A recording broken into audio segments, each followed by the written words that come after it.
The late Mark Donahue became IROC's first champion, winning races at Riverside, California and Daytona Beach to secure the title. In 1975, Bobby Unser was the champion, but he got off to a rugged start at Riverside when he and Bobby Allison collected the wall at the start. However, a Valentine's Day victory at Daytona locked up the title for Bobby Unser. The only back-to-back IROC championships produced by A.J. Foyt. Amazingly, in 2 years, A.J. never won a series race, but 4 second-place finishes, including this one in '76, was to make Foyt the champion for '76 and '77. In '78, another Unser, Al, won the title despite running into some real problems. A wild 7-car accident at Daytona found Unser spinning off the track toward a dirt embankment and the infield lake.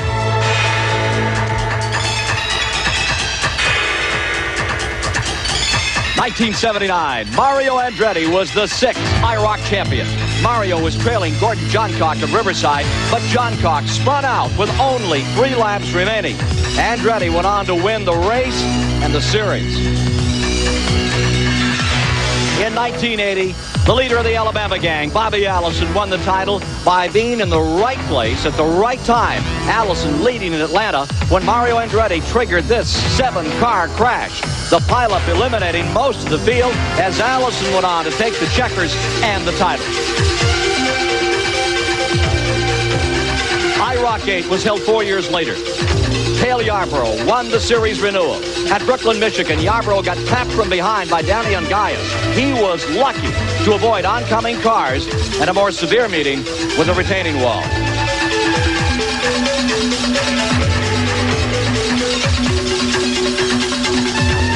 Last year, Harry Gant was champion as IROC 9 produced the closest finish in the series history. Gant had to win the final race at Brooklyn, Michigan to capture the title in a tiebreaker over Darrell Waltrip. He won by just nipping Terry Labonte at the finish. Today, 12 drivers, including newcomers Rick Mears, Al Unser Jr., and Bill Elliott, begin the battle for IROC 10 here at the World Center of Speed, the Daytona International Speedway.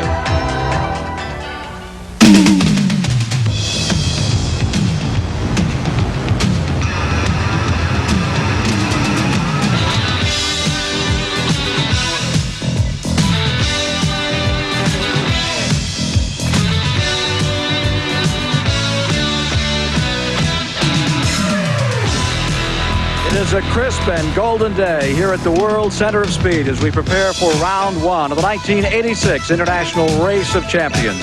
12 drivers with impeccable credentials from the various disciplines of motorsports are strapping themselves into 12 equally prepared Chevrolet Z28 Camaros for today's action. Good afternoon, I'm Ken Squire. Here we are, ready for it again. A series of 4 races that generate some $575,000 for this dozen selected for this series. And the man who drew the pole is the man who won the series last year in that sudden death, near dead heat finish at Michigan a year ago. And he's carrying some very special extra equipment today. Standing by with him is Ned Jarrett. And he has 2 CBS cameras in here. Harry, what can the fans expect to see from these cameras? Well, I think they're going to get a good view here today. The camera is up here where you can see. Also, we got one mounted down here that will be short on me much today. I think it's going to be a good show. Now, you got the pole as a result of the draw, not as a result of being the champion. Is there an advantage to starting up front? Well, I sure hope so. I think it is in this type of race. If we can hook up and get in line, I think we're going to be able to break away. Okay, Ken. Let's take a look at the makeup for the 1986 International Race of Champions. 4 races this year. The last race at Watkins Glen will be coming up on that road course August 9th, and that will be the decision maker. Now, as far as the total purse, we mentioned was $575,000. And remember, the driver has the option of keeping it all. Last year, Harry Gant split it with his crew. Big drop, $75,000 for second place. The points are the same as a year ago. 21 to win, 17 for second, and 12th place giving 3 points. Of course, they reversed this field after the first race, so those that came first will be last. That ought to make it interesting. Most laps led has bonus points, and there you see them. 5 points for the most laps led in a race, 3 for second, 2 for third. Working with us, the Dean of American Racecasters, Chris Economack. Jackie, a little different format this year. Well, I think that the two road courses and the two banked oval tracks make it interesting. You have three disciplines. The European road racers, they never see an oval track, and they never see a banked turn. The ovals are going to be difficult for them. Then we have the stock car drivers who race on the banks and ovals all the time, except for one road race. Then we have the IndyCar drivers. Half of their season is on road courses and half on oval tracks. And I should think, Ken, that on form, the IndyCar drivers should have the edge this year. For the first time in IROC history, a father and son ready to go at it, and they're side by side in row number 2. Here's Ned. Well, Al Unser Sr. will be starting in here. Al, a few years ago you ran into these things and you vowed that you wasn't going to come back and run, but here you are with your son along with you. Well, that's because he came back, or they invited him, and then they offered to invite me, so here I am. You know, it makes it neat. Sort of ironic that you are starting side by side here today. Yeah, we didn't even draw the positions. That's what, you know, it makes it neat that we're starting this close because I can keep an eye on him and follow him, see. Well, Al, I know that he's been a big help to you in your career. Oh, yeah, very much so, and I think I'm going to be doing the following today. Are you going to follow him, or is he going to follow you here? Well, we'll just see how the start goes, and most likely experience is going to be taken over on the high banks of Daytona, so. Well, that is going to be interesting. Car number 7, defending IROC champion, NASCAR great Harry Gant. Alongside the famed IMSA driver, many-time winner of the 24 Hours of Daytona, it's Hurley Haywood in car number 10. In row 2, the third starting position, youngest driver in the race at 23, Al Unser Jr. of Albuquerque, New Mexico, and alongside his dad, the 3-time Indy 500 champion, Al Unser, car 18. In row 3, fifth starting position from West Germany, 3-time Le Mans winner, car 22, Klaus Ludwig. And outside of row 3, from Bakersfield, California, 2-time Indy 500 winner, Rick Mears. In the 7th starting position, inside of row 4, the 1985 World Endurance Champion from West Germany in car 8, Hans Stuck. Starting 8th, the 1984 IROC Champion, 4-time Daytona 500-mile winner, Cale Yarborough, car 2. 9th starting position from Dublin, Ohio, Indy and sports car star in car 5, Bobby Rahal. The 10th starting position, Formula One and endurance great Jochen Mass. In the 11th starting position, defending NASCAR champion, winner of 67 Grand National races, car number 19, Darrell Waltrip. And riding shotgun on the field, runner-up in 1985 to Waltrip, winning 11 Grand National races and over $2 million in car 17, Bill Elliott. Let's go back to pit road. Ned Jarrett standing by with Bill Elliott. Bill, this is your first IROC race. Are you excited? Well, Ned, I'm really thrilled today. I'm just proud to be a part of it and associated with it. Well, you're starting on shotgun here. Is it going to be tough to go up through the field? I'm sure it is, but the thing of it is I have nothing to lose starting in the back. We'll be back with the start of the IROC race right after this. This CBS Sports Special, the International Race of... The field 1 lap away from a start. On the pole, Harry Gant with so much experience in this race. Out back, 2 veterans of super speedway racing, Waltrip and Elliott, who fought it out all of last year. And Hurley Haywood is the man that's starting outside of the front row. Is he really where he wants to be? Normally, I'd be thrilled with starting in second spot, but here I would much rather, I think, start in the middle of the pack and sort of learn and see what's going on. When you start up front like that, as Harry Gant was telling me, he started first in the Busch class and he ended up. And here's Rick Mears' camera, ready to go down for a start here. Rick Mears coming to the line. In the tri-oval, pace car should be coming in right here. International Race of Champions for 1986 on CBS. Should be a resounding prelude to tomorrow's flag-to-flag coverage of the Daytona 500. After it. Well, look at Haywood making a move for the lead there. If he can do it, he wants to get in behind Gant, and that's what he's doing. Gant out in front. Down to the inside. Al Unser Jr. in the yellow car. Streaking through the banking. They're feeling each other out, Ken. Many of these drivers have never, let alone raced with anyone, with each other, but never met them till the other day. Back straightaway. Europeans said if they fell off the pace, they'd try to get together, the 3 of them, and draft to see if they couldn't pull up some points. Klaus Ludwig, Jochen Mass, Hans Stuck. Here you see them coming around. Black car on the outside that looks a little wobbly is Klaus Ludwig. And then from inside Rick Mears' car, you're watching Ludwig fighting control on that machine as he comes back to the tri-oval. Unser falling back on the inside of the yellow car. Gant will lead it. Down they go. Hurley Haywood staying in that second position. Then it's Unser in third. Klaus Ludwig in fourth. Back on the banking. Gant stays right where he wants to stay. Hurley Haywood latched right on that rear bumper. Haywood must be getting some confidence, Ken. He's doing a very good job out there for somebody that wasn't comfortable in the front row. Gant stays in front. Out of the back, remember, Waltrip and Elliott. Two guys that battled so bitterly for the national championship in NASCAR a year ago. Gray car will be Elliott. There you see him well back. And Waltrip in the red machine is next to last. The first foreigner is Klaus Ludwig back there in fourth place. Three-time Le Mans winner, and he has an appetite for this. He's a really tremendous high-speed driver, likes to put it around. But he doesn't like a lot of attention to this event. 182.5 miles per hour in the last lap. Ludwig was not very comfortable upon that banking. So far, he's holding his own and doing it comfortably. Rahal is running out back from Gant's car. You're looking back at Hurley Haywood. Hello, Hurley. Working lap number 3. Back on the 31-degree banking. That gives you a real idea what that banking's on. Look at those cars dance. Hurley Haywood is moving in right on Gant's back bumper. He's been watching the television of the stock car races here, Ken. Single file, as expected. Nobody wanting to break out of that grouping. Jochen Mass is pulled in right behind the black car.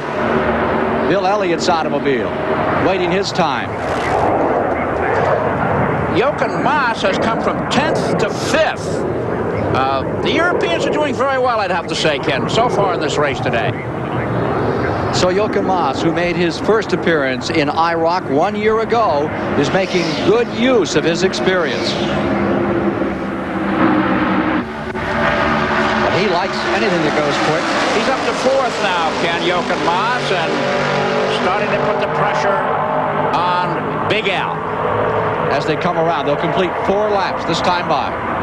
You know, the cars are very evenly matched, perhaps more so than any previous IROC. They were talking about that the other day, about how equal these cars are this year. Jochen Mass in 4th position, going down into turn number 1.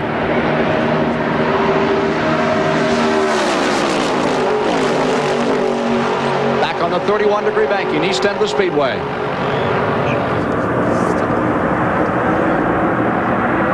Straight away, and it's single file all the way. Nobody taking any chances here. Harry Gant at 181.8 in the last lap. Trying to get the most laps led. Al Unser Jr. has faded to 11th position. And Maas is coming up on the inside.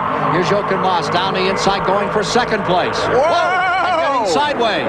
He's finding out about bank tracks. 2. Waltrip spinning. Slamming the wall. Jochen Maas. We've got one car careening into the wall, spinning all the way around and coming to a rest up here. That's Unser Jr. Caution is out. You know, it's amazing, Ken. What happened there was a case of drivers overreacting to Jochen Maas's dyno. Had they not done anything, they would have all been coming around okay. But look at the carnage and the damage there now. It's too bad. These cars are so sensitive. Maas went down too low. He got more competitive and triggered the whole thing. Al Unser Jr. coming into the pits with his hood up. He can't see where he's going. Hans Stuck and Darrell Waltrip with a flat right front tire coming into the pits. Let's look at a replay of what happened here. Maas down on the inside. And as Chris had been saying, he'd been winding it up through the field. Now he wound it out. The back end gets light and he heads down. Now those behind him start to do things. They should have just kept going. But as Maas's car is down, there's the car above. The Stuck car. Stuck got off the gas too quickly, and then those behind reacted. Unser drop-kicked Waltrip a little here, right, and he takes the wall head on. It's amazing the chain reaction. From Bill Elliott's viewpoint, let's see what we get. This happened in lap 4. Watch his hands on the steering wheel now when this starts up. The corrective action he takes.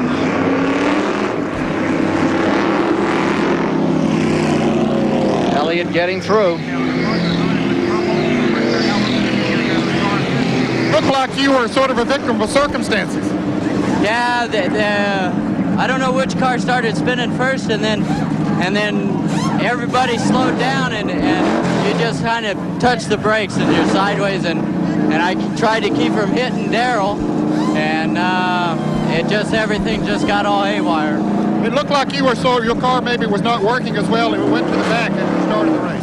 Yeah, it's pretty slick out there right now, and I got stuck out in the fresh air, and I tried to stay on Harry at first, and Harry did exactly what I didn't want him to do, and that was get in front of Hurley and then move up.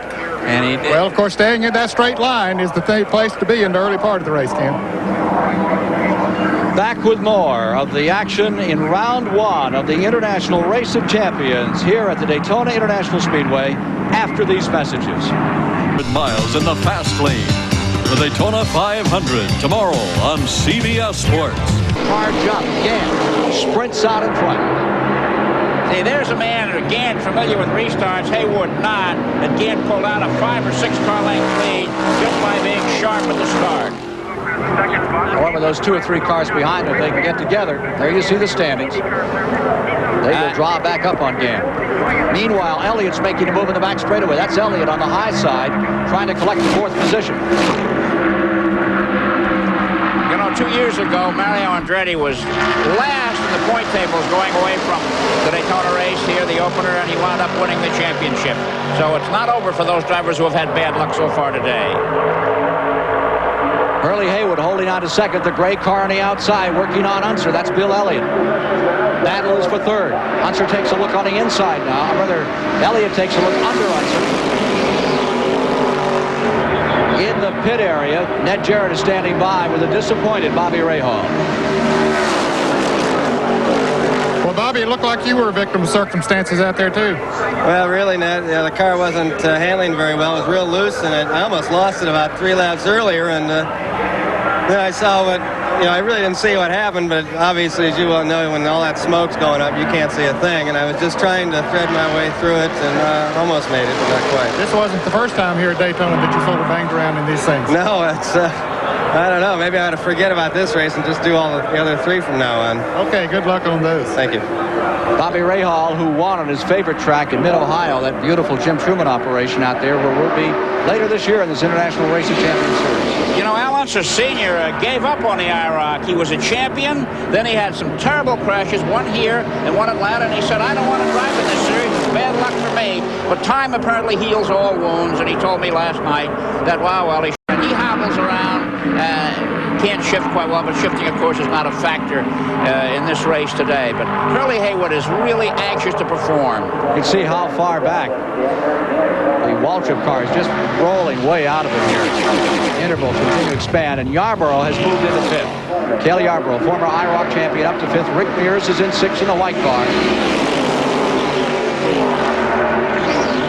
Shuffling a little, you can see Klaus Ludwig, who is actually in 6th. He's been passed by Stuck. Stuck in the yellow car, or the tapioca-colored car, a lap down. I think the man who's concerned the most right now is Al Unser. He wants to move up, and yet Bill Elliott is right on his back bumper, so he's got to watch that mirror.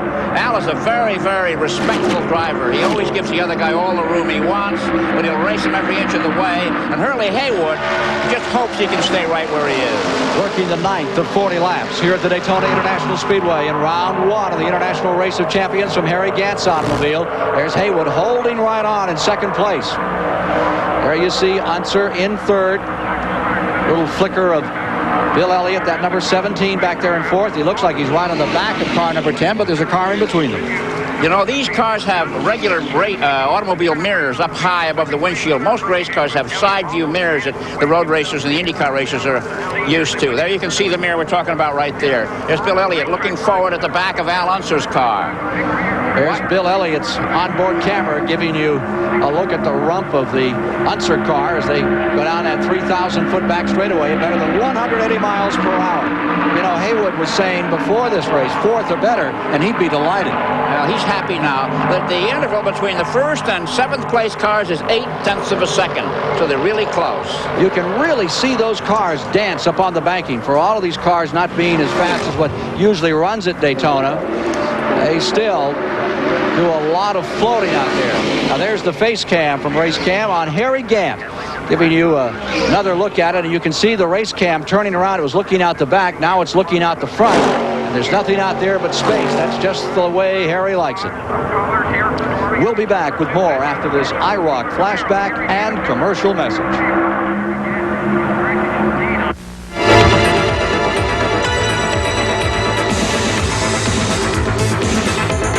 IROC 5, September of '77, Michigan International Speedway.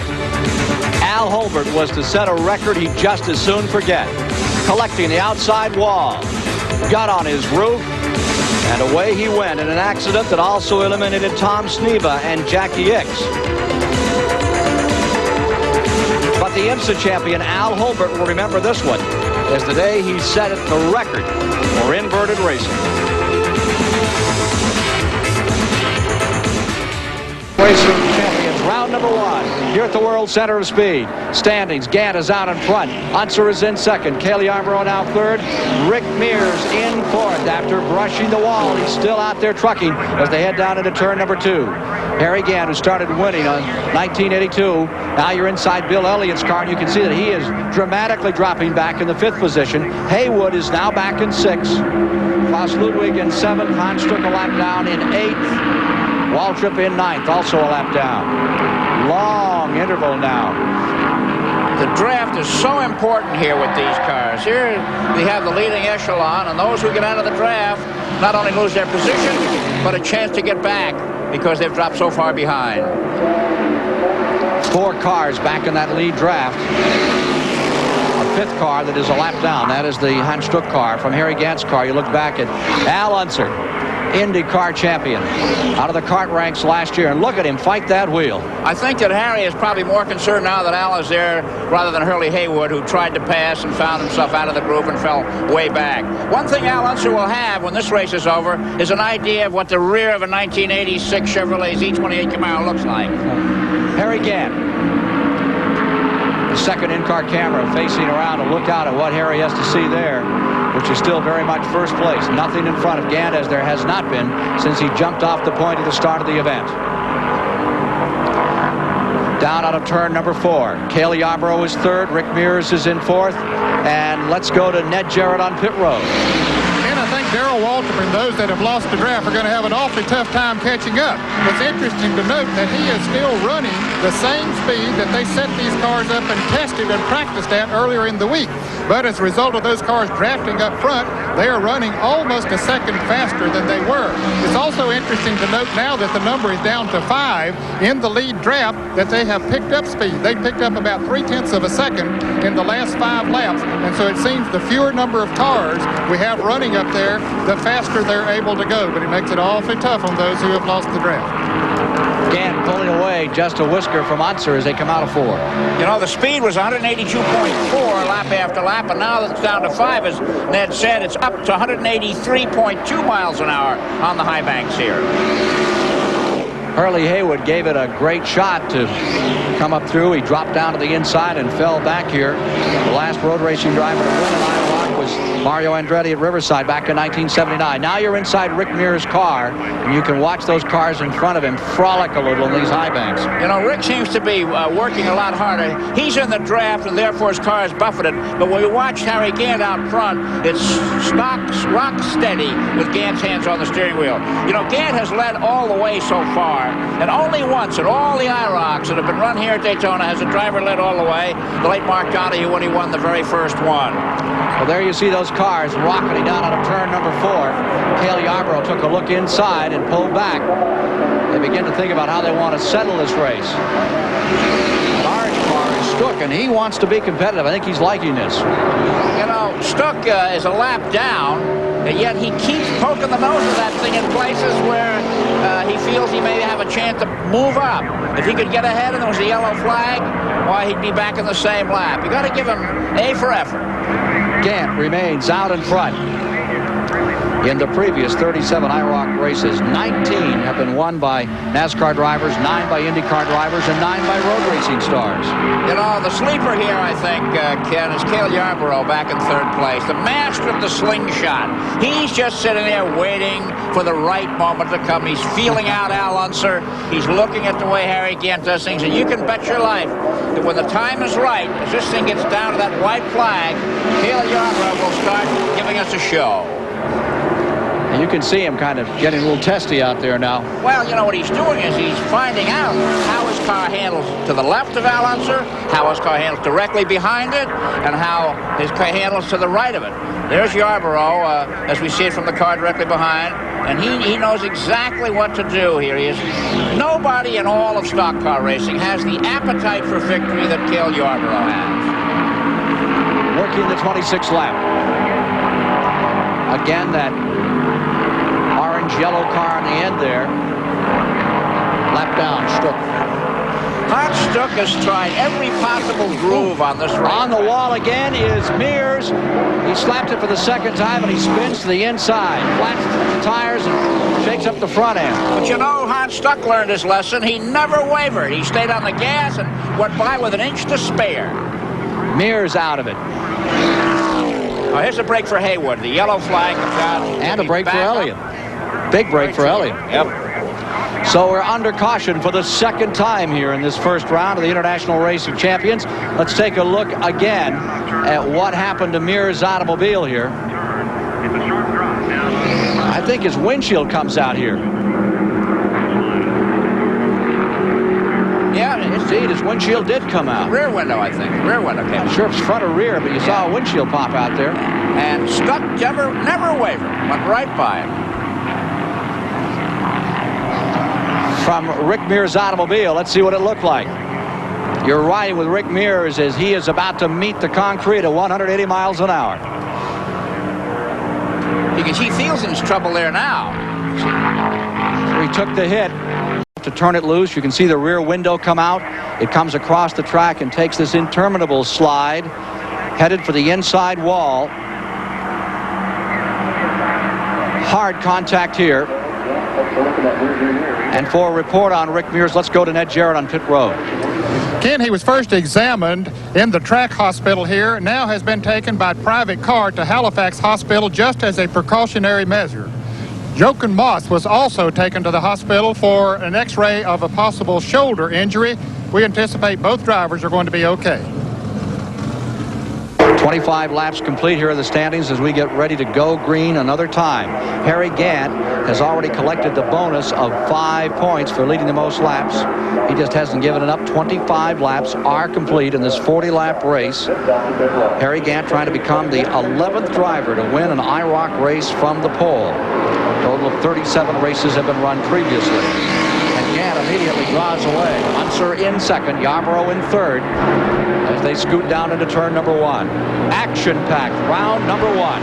You know, Rick Mears only took part in 5 IndyCar races last year, winning at Pocono, and he still finished 10th in the final point standings. Back in 1954, Billy Vukovich only drove in 1 IndyCar race and wound up 3rd in the final standing. So really, every driver, regardless of good luck or bad luck, still has a chance to win this series. Here's Harry Gant's automobile looking back at Unser, still in second place. Unser just sitting there, waiting his time out. And you see Cale Yarborough in that dark blue car, maintaining third position. And I believe that's Stuck there, the lap car that's roaring right up through on the inside. Lap down, but still wanting to mix it up. And now you see Bill Elliott right on the rear bumper, roosting on the back of Cale Yarborough's dark blue car is the silver car of Bill Elliott. For the moment, they're partners, Ken. They've got to hook up and make those 2 cars do the work of 3 so they can close the interval on the leaders. Gant, who's earned some $2,600,000 in NASCAR's big leagues. Now you're with Elliott again. What a break for Elliott. What a bad break for Rick Mears.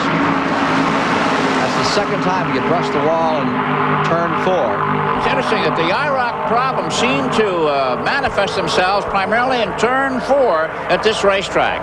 Now, Yarborough is closing the interval on Al Unser. The third place Yarborough is gaining on Al Unser. And bringing with him Bill Elliott. is back up in there. That's Haywood in 5th in the orange car. That's sort of a Foyt orange. Talk about Petty blue and Foyt orange, and that's about as close as you get on that number 10 that Hurley Haywood is driving. 5 cars for the lead. 28th lap. Gant still first. Unser in second. Cale Yarborough now is right there in 3rd spot. Elliott resting perhaps a car, 2 car lengths back. A little more than that. There you see him, 4 car lengths back. Haywood in 5th. Well, both Gant and Yarborough on tomorrow's Daytona 500 getting a feel of what the track is like. It's going to be a barn burner starting at 12 noon Eastern here on CBS. Live flag-to-flag coverage. Our in-car cameras tomorrow with Bill Elliott, Darrell Waltrip, and a rejuvenated Richard Petty. Working the 29th lap. Nobody wants to make any big moves here. Harry Gant just holding on. That's that new look. Very little steering wheel motion, Ken. Very little. Look at the net to the left of his head, flapping in the breeze there. Shows all the turbulence outside the car. Gant taking the deep breath. Just flat-footing that car as you see the look. Down through 3 and 4. Out about 10 feet from the apron. Out of turn number 4. Socket to it as they come into this 17-degree banking of the tri-oval. Start-finish line. A wash of sound as they come beneath us. Yarborough back to 3rd.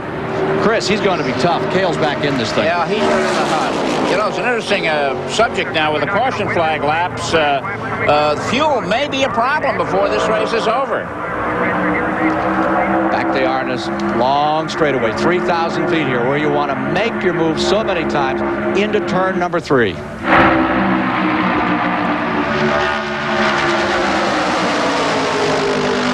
Coming around, 10 laps to go this time. And now let's see what Bill Elliott and Cale Yarborough have up their respective sleeves. Harry Gant, we wonder if Harry Gant wishes he were in 2nd place. Wouldn't be surprised if he's happy right where he is. Al Unser's the only Indianapolis driver left out in the action right now, holding up the IndyCar set's reputation. Stock car drivers leading and in 3rd place, and the road racers behind. Down behind Lake Lloyd, Gant gets a little bit of an advantage. Car seems to be strong. Question is, Unser, where will he make his move? And will he bring Cale Yarborough with him? And what about Elliott? Those guys all masters of the draft. This great veteran Unser closes in again. Boy, is Unser smooth. Look at him, just working down to the bottom of the racetrack. Takes a look. Unser's coming through. How about that? Boy, that was a smooth pass. That was a beautifully executed pass. Beautifully executed. Cale Yarborough into 2nd. On the outside, there goes Elliott working for 3rd. Stuck pulls up. Now he drops back in. Boy, he's talking about cutting across the track. Well, Al Unser knows his cars. One thing Al is expert at is letting his car do most of the work. And we've got the IndyCar driver, Al Unser, out front. Cale Yarborough now in 2nd. There's Unser's. Z28 Camaro leading. Cale Yarborough in 2nd, and going to 3rd is Bill Elliott. Looks like Harry Gant's engine is giving him trouble. Yeah, he's not having the kind of day he wanted at all at this point. Had it all going his way. Elliott running by himself, and these equally prepared cars by Jason Urey up there in New Jersey, trying to overtake those 2 running up in front. Here's Gant coming in. Great run. He's picked up 5 points. I'll tell you, the bonus, and he'll get a few points for being out back. We've had 3 retirees, but not a good day for Harry Gant, defending IROC champion, headed back for the garage area.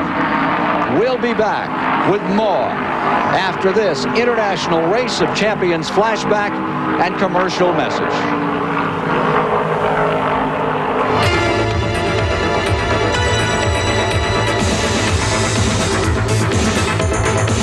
It was just 1 year ago here at Daytona that we saw this dramatic finish. Tom Sneva tapping Cale Yarborough. who gets a piece of A.J. Foyt as they came to the finish of IROC's round 1. Watch the blue car, Darrell Waltrip, wiggling his way through the action to win IROC 1985's first event.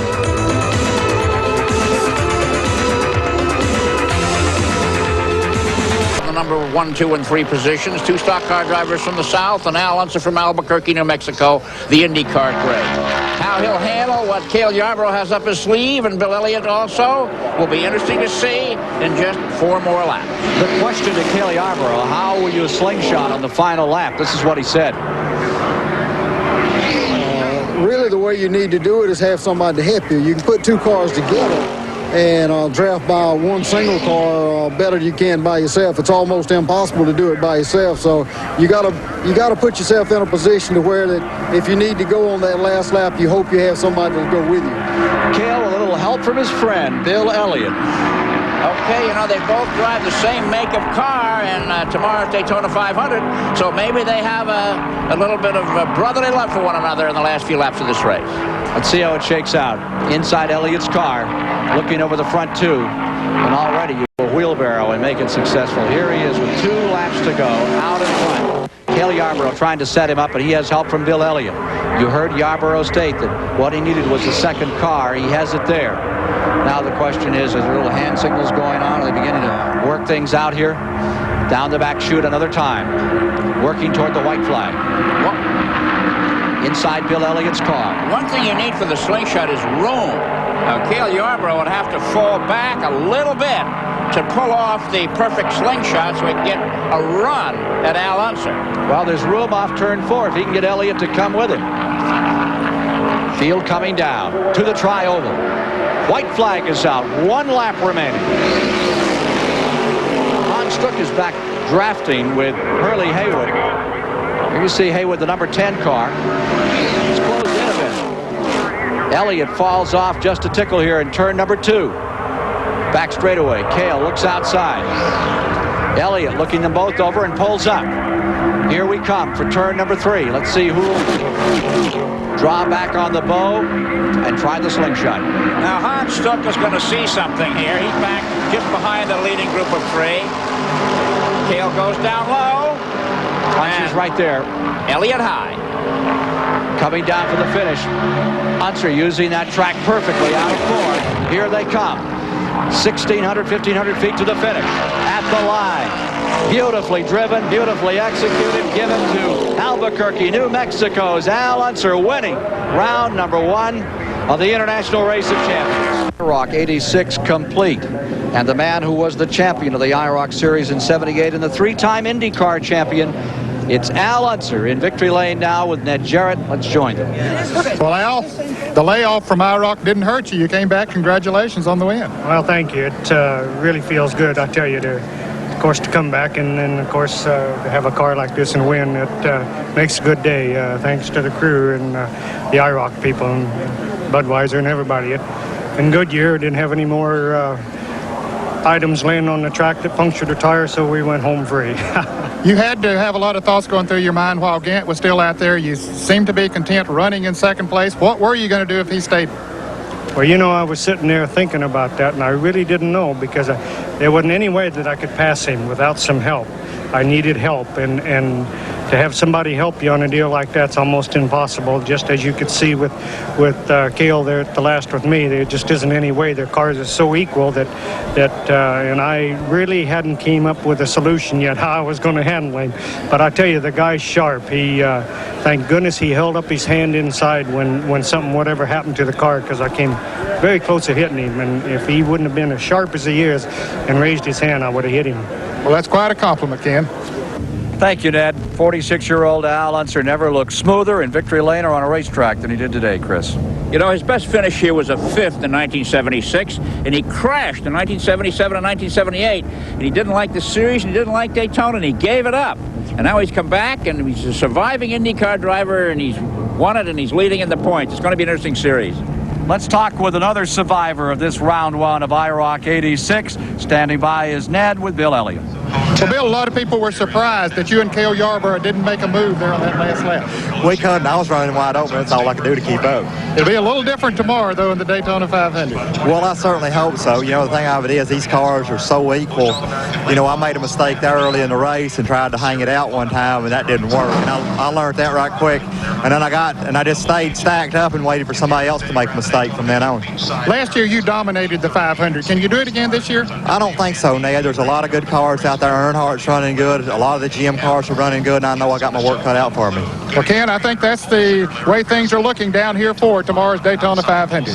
And so, for Ned Jarrett and Chris Economaki, this is Ken Squire saying so long from the Daytona International Speedway. This CBS Sports Special, the International Race of Champions, has been sponsored by today's Chevrolet, who invite you to live the style, performance, and fun of Chevrolet in '86. Mr. Goodwrench. No one knows your GM car better than Mr. Goodwrench. No one.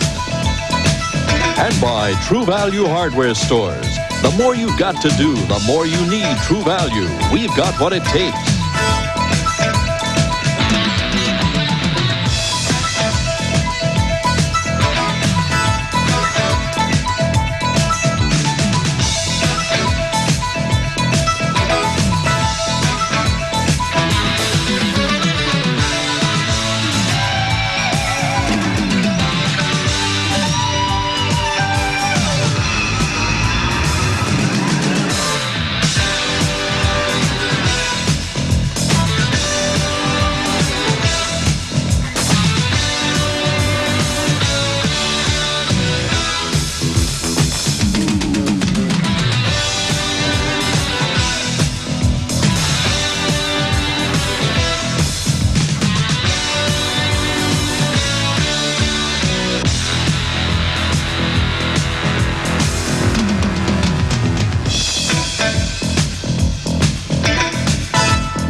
Coming up next, it's reverse leg of the 1986 International Race of Champions.